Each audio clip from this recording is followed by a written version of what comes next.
Thank you very much to everyone who has joined the webinar and taken the time out today to hear a talk about treatment of heavy metals using our MetaFix and EHC reagents. I appreciate you taking the time. So what we're going to do, let's look at the agenda here.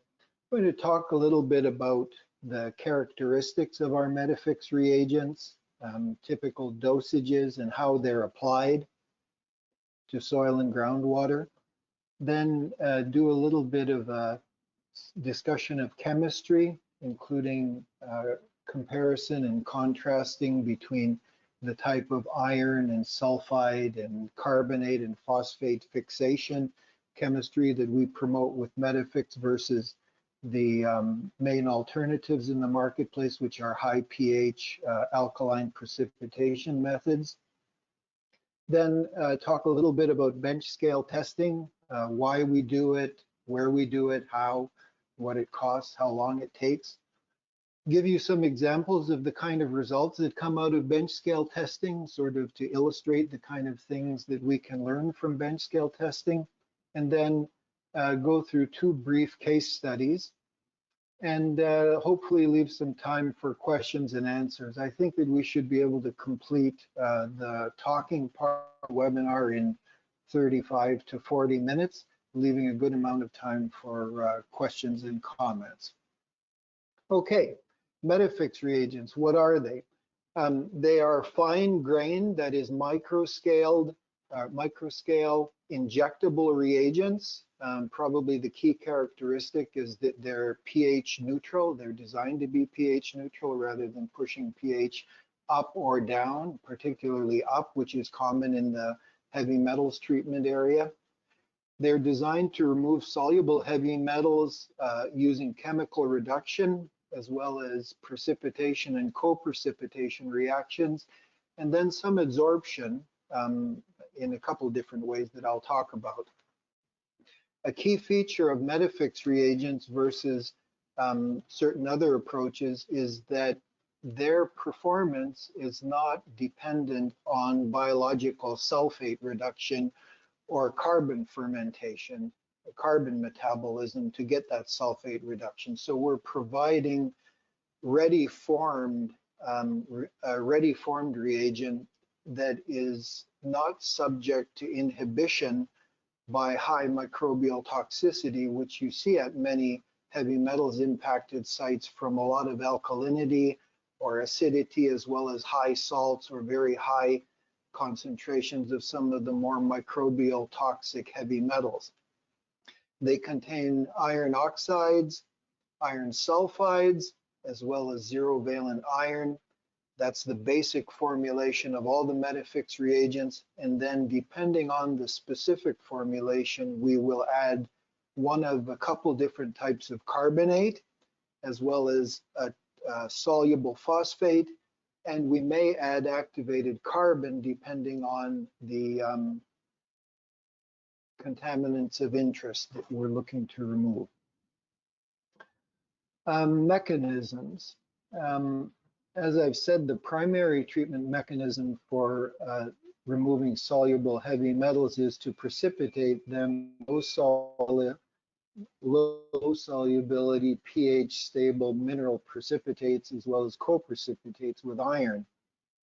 Secondary mechanisms include absorption of these heavy metals on iron oxides, as well as on the surfaces of iron sulfides and freshly created iron corrosion products like iron oxyhydroxides. And then for some heavy metals, and particularly the heavy metals that are organically held or organically linked, activated carbon helps to remove those and achieve very low remedial objectives. Subject to the metals we're looking to treat, we will add to the formulations one of two different carbonates, as well as some phosphate. This is good examples of where the carbonate and phosphate help are when treatment targets are zinc and cadmium. and then phosphate, particularly helpful when you're looking to treat or to remove soluble lead.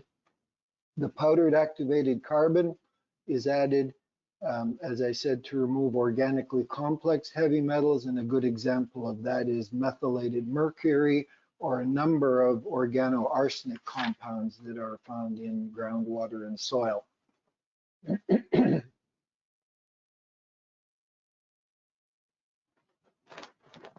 This one here is meant to provide a sort of all-in-one view of the major mechanisms for the major heavy metals. And you can read this yourself, but as you look at a number of them, I mean, just to point out, chromium, our major removal is to precipitate chromium as a iron chromium oxyhydroxide. And of course, you don't have a dot under sulfide because the chromium sulfide is not a stable precipitate. And if it is formed, it goes directly back into solution. At the same time, chromium can be co-precipitated or can be absorbed on some of the iron corrosion products. And you can look at all the other major heavy metals to get a feeling for what kind of precipitation, adsorption, and other removal mechanisms are operative and what we're trying to promote with our MetaFix reagents. Application methodology, nothing particularly unusual here. The MetaFix reagents handle and can be prepared as an aqueous slurry, much the same way as you would with microscale zero-valent iron or some of the other peroxychem reagents that you are probably familiar with, like our EHC family of products or our new Geoform product. So typically, we're injecting at dosages between 0.25% and 4%. Sorry, we're mixing between 0.25% and 4% by weight for soil applications, and we're injecting between 0.1 and 1% for groundwater applications. Approaches that we've used include soil mixing, as well as trenching, and then all the different types of injection, direct push, hydraulic fracturing, pneumatic fracturing, and that's done using an aqueous slurry of between 25% and 40% solids by weight. We do use a little bit of guar along with the MetaFix reagent to make a stable, pumpable slurry in most cases, depending on the equipment that's involved.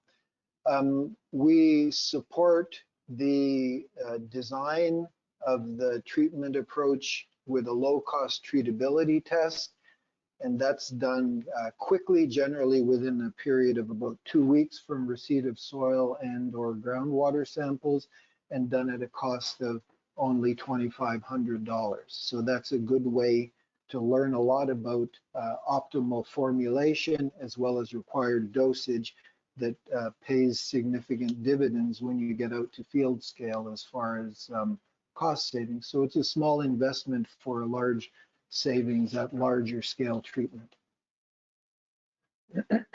Okay, let's talk a little bit about the chemistry of heavy metal precipitation and do some compare and contrast with alkaline approaches. So the actual precipitation and removal mechanisms depend on the metals that you're looking at, as well as the geochemistry of the site you're dealing with. One of the best ways to get a feeling for that is to look at the EHPH or Pourbaix diagrams for the particular metal and the precipitates that can be formed at a particular site. And I know everybody's somewhat familiar with these EHPH diagrams, but I suspect that if I asked 10 people to give me a good detailed explanation of TCE dechlorination chemistry, I'd get really good detailed answers, and lots of people would feel competent in that area. In contrast to that, if I ask you to explain one of these EHPH Pourbaix diagrams to me, I wouldn't get so many people feeling comfortable with it. So I think we'll spend a little bit of time looking at one of them.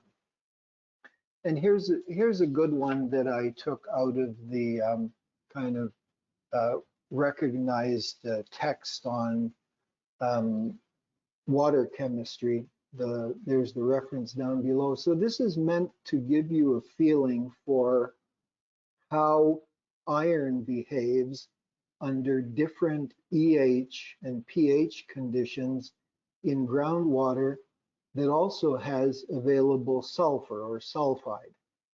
So the key points are the things we need to understand when we're looking at these pore bay diagrams is that the different regions are telling us what species or what form of the different metals, what form they can exist under different pH, EH ranges. So, for instance, on this one here, you can see that ferric iron wants to exist and is thermodynamically stable under oxidizing conditions at the top, and that as you reduce the EH condition, then you cross this horizontal line, which indicates an electron transfer. As you know, ferric iron to ferrous iron involves a reduction, an electron transfer.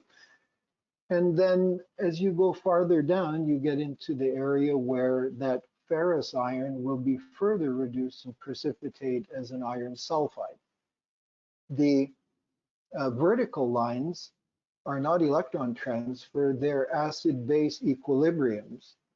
And then the other thing that is interesting in this one in particular is that it highlights the fact that the total concentration of available iron, again, look at the upper left of this figure, is showing you that as you move from 10 to the minus 5 molar total iron concentration, moving to the left all the way to the 10 to the first, those dashed lines indicate a movement to the left of the point at which a precipitate begins to form. Here, the ferric hydroxide precipitate. So this is meant to give you a feeling for the fact that we can change precipitation chemistry, we can influence precipitation chemistry in a way that helps us to remove heavy metals by changing the geochemistry, and primarily in the way we work with our MetaFix reagents is by increasing the supply of iron to form these mineral precipitates that will co-precipitate or absorb the heavy metals. So that's just meant to give you a little bit of a feeling, maybe a little bit more detailed explanation of what these EH-pH diagrams mean and what you can gather from looking at them for all the different metals.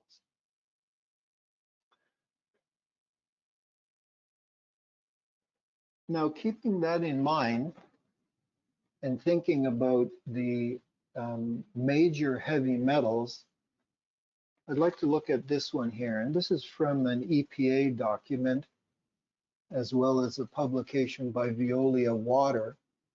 And what it's showing you is that there's a dramatic difference in the solubility of the metal hydroxides versus metal sulfides, as well as between the metal hydroxides and the iron chromium oxyhydroxide, just as a specific one precipitate for chromium.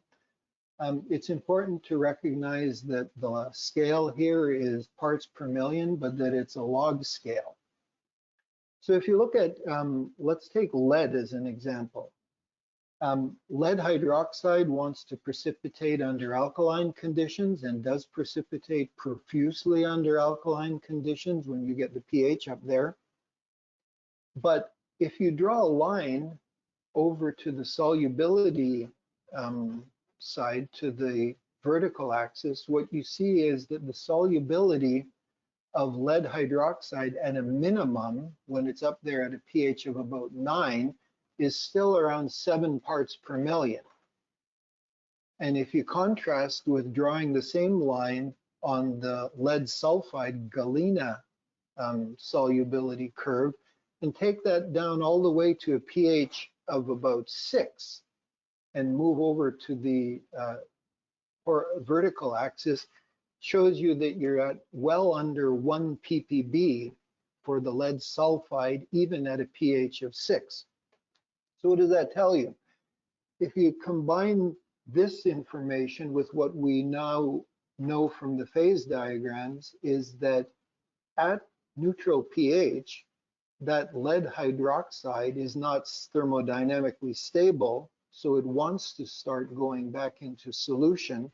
And even though it's not very, even though it has been precipitated, it will begin to come back into solution. In contrast to that, the stability zone for the lead sulfide is much broader over a much larger pH, and there's much solubility. So if it's possible to remove your heavy metals by sulfide precipitation, or for chromium by iron chromium oxyhydroxide precipitation, it's a much more favorable way to remove them, because you get lower solubilities and much broader pH range stability. And that's the approach that we use with our MetaFix reagents, sulfides and iron-based precipitates. It's another way of looking at much of the same data, but in a numerical way. And here I would just draw your attention, because I'm going to talk a little bit about lead later on. I would just highlight the line for lead and try to point out that as a hydroxide precipitate, the solubility of lead is about 2 parts per million, whereas as a sulfide, it's several orders of magnitude lower than that. And even as a carbonate, it's several orders of magnitude lower than that. And the similar picture for zinc, if you look at the solubility of zinc when it's precipitated as a hydroxide, which is the approach that you would get with the alkaline treatment approaches that are on the market, and compare that to your much lower solubility as the zinc sulfide or as the zinc carbonate. So again, the point is, it's better to go the sulfide carbonate iron sulfide precipitation direction if you can do that. And that's what we're doing with our MetaFix and EHC reagents.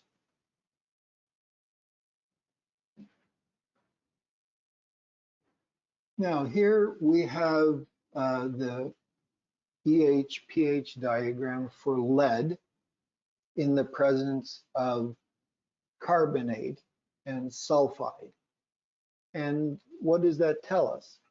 Well, in view of the fact that the remedial objective for lead is typically in the 10 to 50 ppb range, what does it tell us? It tells us that lead hydroxide precipitates, and it forms a precipitate that's stable only under quite strongly alkaline conditions, and that its solubility is above your common remedial objectives.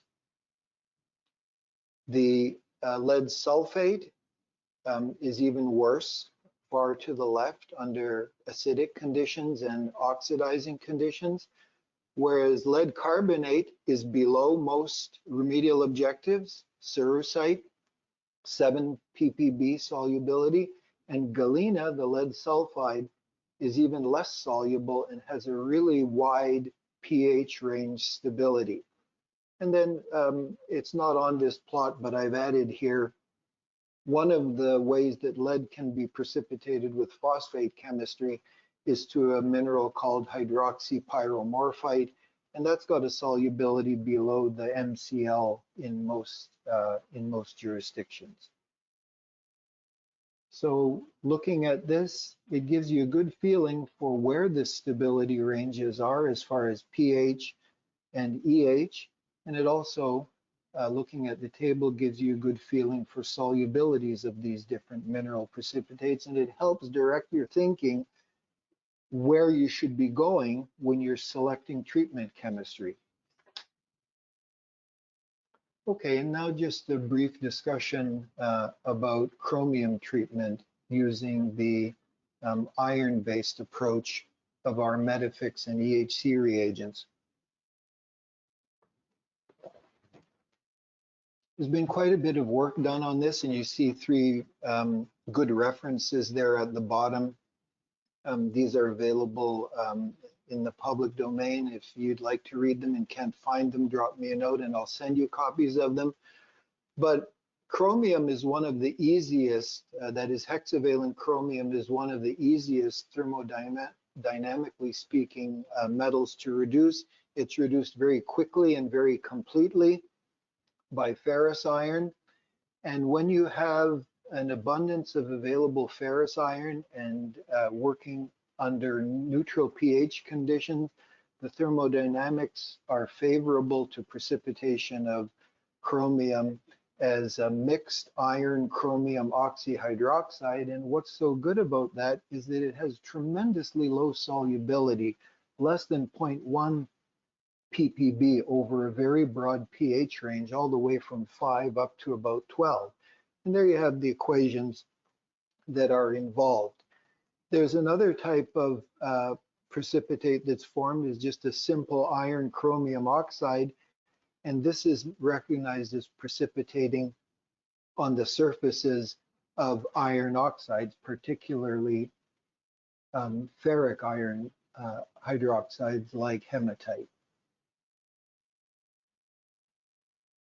This figure provides a bit of an illustration showing the log molar solubility of the chromium hydroxide and where that bottoms out and how that bottoms out in comparison to the various iron chromium oxyhydroxide precipitates shown by the dashed lines.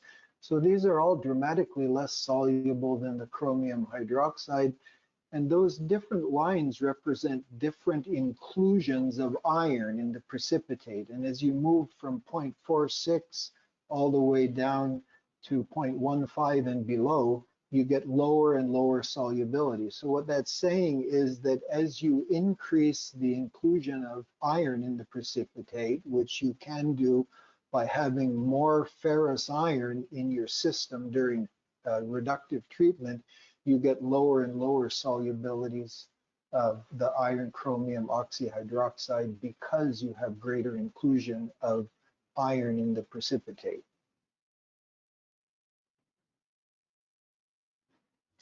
Okay, that's the chemistry I wanted to review with you today.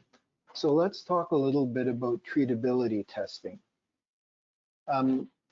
We've been doing these treatability tests with our good friends at Resolution Partners in Madison, Wisconsin. They are an expert in metals chemistry and in metals treatability testing. I would argue probably the best available work is conducted there. They help us to provide these cost-effective treatability studies that cost only $2,500 and can be completed in about 2 weeks from receipt of the soil and groundwater samples. They help you to optimize both the reagent formulation and get a good estimate of dosage before moving to field work. And a properly run treatability study also helps you to identify whether pH adjustment is needed, and that's fairly common at metal sites because a lot of them have extreme alkalinity or extreme acidity, and that has a sharp impact on precipitation chemistry. And they also help to identify and to fine-tune custom formulations that are sometimes needed at the more complex sites. We're typically doing batch studies, and we can do SPLP leaching or TCLP leaching, or for most groundwater sites, we're typically doing leaching with groundwater from the site. So we're doing reactions with a mixture of aquifer solids and groundwater leaching. And then here's the kind of performance data that will come out of one of these low-cost, quick treatability studies. This is done, or this is performance data from work that we did for a Navy site here in California that had really some significantly elevated concentrations of mercury. And what you see here is that and again, look at the scale here. We're starting with almost 6,000 ppb of mercury, and even a 0.1% dosage of either of our two MetaFix reagents, I3 or I7A, gave you really sharp reductions from almost 6,000 down to less than 100 ppb. And at that level, it's really hard to discriminate any performance differences between the I3 reagent and the I7A reagent. But as you move farther to the right, going to higher dosages and trying to get to lower and lower residuals or higher removal efficiency, we begin to see a discrimination between the two reagents at 1%, and then that gets magnified at 5%. And my interpretation of this data is that the mercury has at least a certain component that was present in an organomercury form, maybe methylated mercury, and therefore we got close to complete removal of the mercury, well below the remedial objective with the I7A, but we didn't get there with the I3. And the difference, of course, is that the I7A formulation contains about 10% by weight of a very finely powdered activated carbon that would have helped to remove the organomercury. So that's the kind of data that you can expect to get from one of these low-cost, rapid bench scale treatability studies. Here's another one. This is SPLP testing on chromium and nickel in soil and groundwater from a site in the Midwest. And it's a comparison between our MetaFix I6A reagent and calcium polysulfide. And probably the key points here to note are that on chromium, there's really little difference in the performance. Dosages, you can see calcium polysulfide was at 1.5%, whereas our MetaFix reagent was at 1%. But moving to nickel, there was a discernible difference, about half as much soluble nickel remaining in the SPLP extract with MetaFix as what was left after treatment with calcium polysulfide. And that probably is reflecting the fact that we were precipitating the nickel as a nickel sulfide with MetaFix, whereas the calcium polysulfide was probably taking that nickel out as a mixture of nickel hydroxides and maybe some other nickel precipitates, which are more soluble.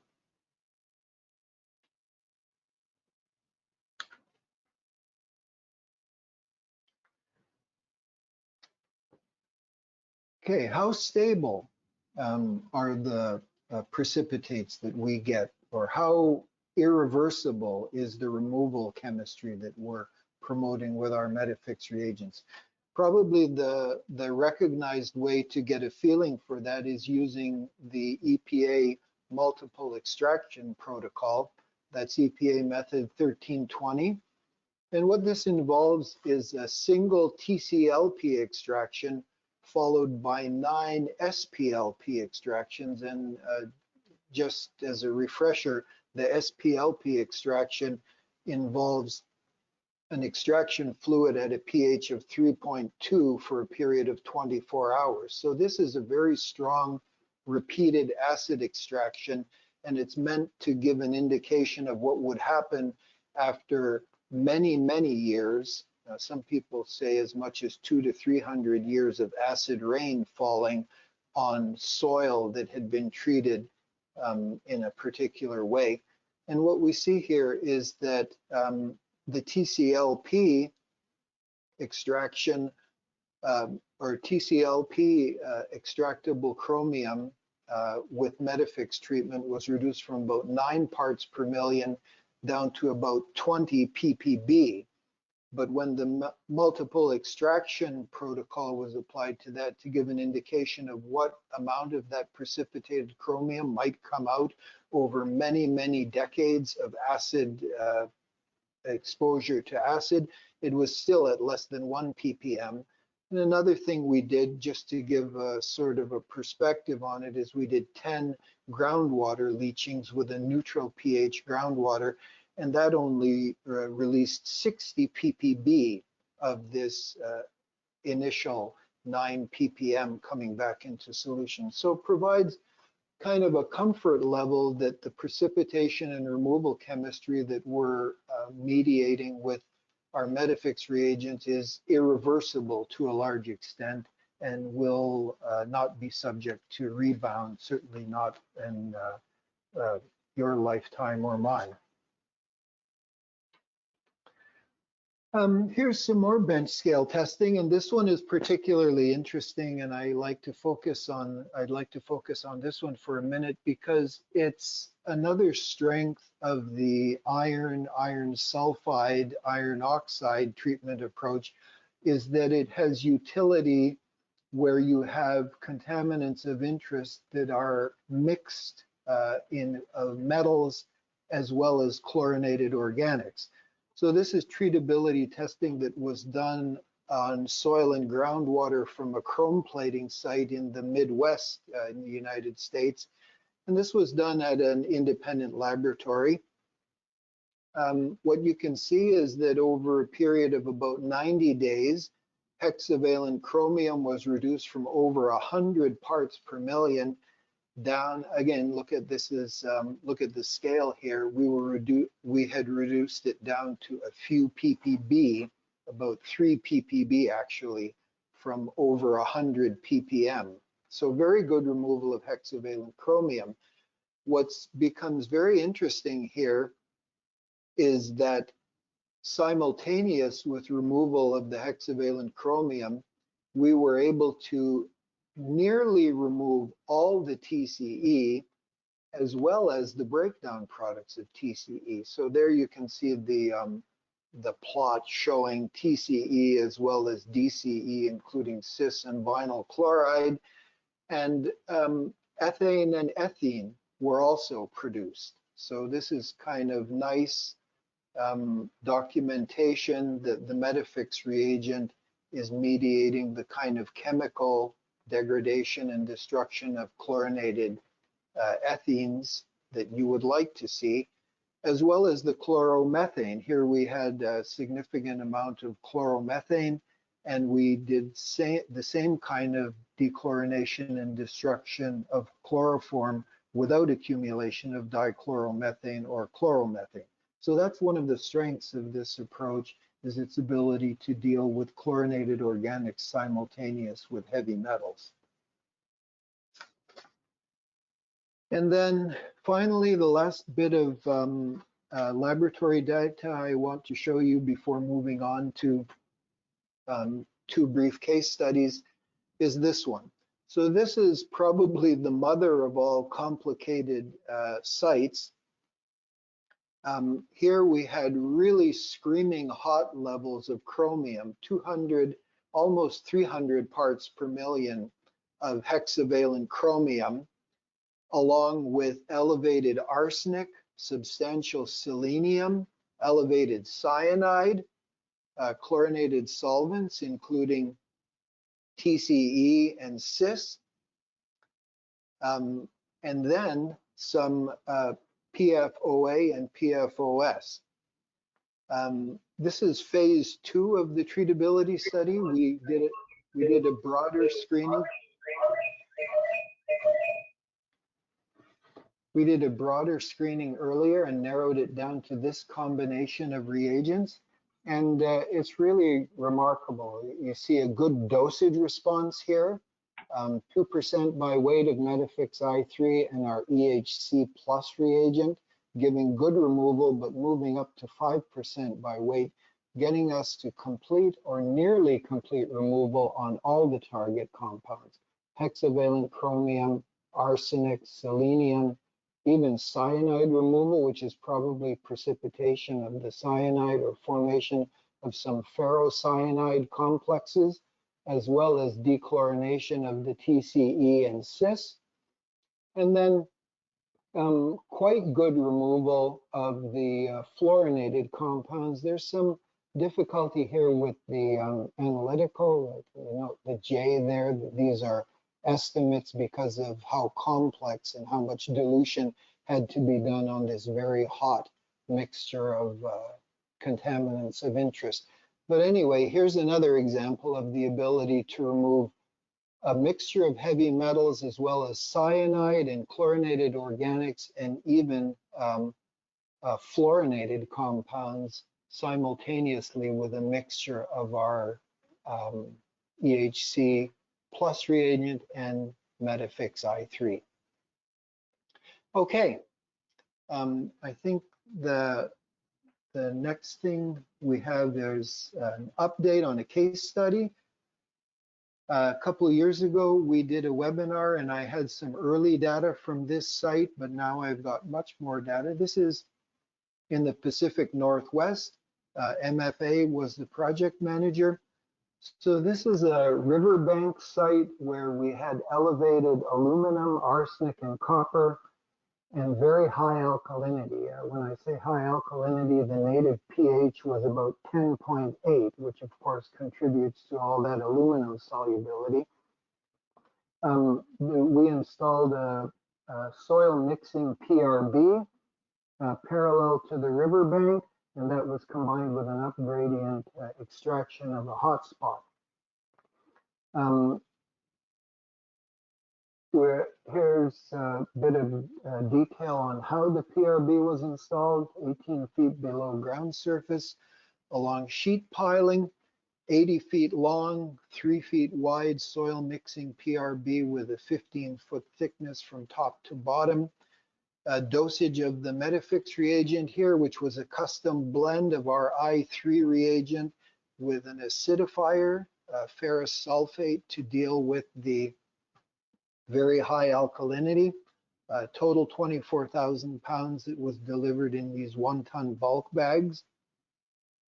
Here's a sort of aerial view of the site showing where the hotspot excavation was far up gradient, the location of the PRB, and then the key monitoring well that I'll show you some data from monitoring well 2 right on the edge of the riverbank. The objective, of course, was to cut off the plume before the metals could get into the river. Another photo of the actual mixing, the creation of the 3-foot wide PRB along the sheet piling. And then here we have the data over a period of 19 months monitoring at monitoring well 2, which was right at the edge of the PRB and about 25 feet down gradient from the PRB just on the edge of the riverbank. So here you can see there was a transient increase for some of the metals right after injection, right after installation of the PRB, probably as a result of the disruption of the subsurface during the soil mixing. This, I'm sure most of you have seen this at sites. But after that initial and transient increase, we had repeated and continued reduction, monitoring after monitoring, until at the 13-month point, there was a little bit of a bump. And this coincided with a 25-year rainfall event at the site, bringing some of the metals down from the unsaturated zone. And then at the 19-month point, again, we achieved our lowest level at the 19-month point. And at that point, we were below the remedial objectives for all the metals, including aluminum, arsenic, and copper. So a very good example of a soil mixing PRB at a difficult site with very high alkalinity. And now the second case study, this is from an industrial site in Italy, where the impacts included mercury, as well as 1,2-dichloropropane. So again, a mixture of heavy metal and chlorinated organics. We did bench scale testing as described earlier to get a feeling for the optimal reagent formulation as well as an estimate of the dosage requirement.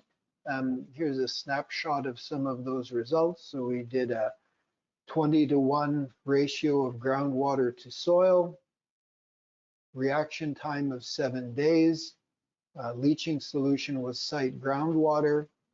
And what we see is that at the lower dosage of these two reagents, we had about 50% removal with our I6A reagent, but we had complete removal to below the detection limit with I7A on mercury. And that's why we selected I7A at the field scale application. And once again, I would propose that the better removal was probably a function of some of that mercury being present in an organomercury form. At this site, the injection was done with direct push and manchette tubes rather than simple direct push injection. There's a low permeability silty sand aquifer at about 12 meters below ground surface. The targeted zone was about 2 meters thick. And then the monitoring points, two of them down gradient, the one identified here is P202 and the other one MW1. And in the plot that I'll show you, there's another one which is MWB3. That's not on the map, and that was cross gradient, so not under the influence of treatment. And then here we have, over a period of about 6 months, the performance data on mercury, showing again, probably due to the mobilization or disturbance of the subsurface with the pressure injection, a transient initial increase in both mercury as well as the dichloropropane, but then repeated and continued reductions for both of the targeted compounds, mercury as well as dichloropropane, over several monitoring points after that, until at 150 days, we had the mercury down to about 2 ppb from the initial level of about 100 and the post-injection level of about 400 ppb, all the way down to 2 ppb. And then what appears to be a bit of a bump at 180 days. It'll be interesting to see if that comes back down to the baseline at the next monitoring point. So in summary, good removal of mercury and chlorinated organic over a period of many months following emplacement of our MetaFix I7A reagent. Okay, 10:45. Summary then. So this approach to treatment of heavy metals is focused on creating low solubility mineral precipitates, primarily heavy metal sulfides, heavy metal iron sulfides, iron oxyhydroxide, chromium precipitates, as well as phosphates and carbonates. The objective is not to go to simple hydroxide precipitates that are not pH stable and have higher solubilities. The iron sulfide approach allows you to treat heavy metals along with chlorinated organics simultaneously with the same application. And we're able to prepare custom formulations on the basis of treatability testing to deal with very complex sites, such as the one I showed you, where we had a variety of heavy metals along with cyanide, as well as chlorinated organics and fluorinated compounds. And the first step for most of these applications is doing one of our low-cost treatability tests that are done quickly over a period of about 2 weeks and economically at a cost of only about $2,500. So With that, I will say again, thank you very much for taking time out of your busy day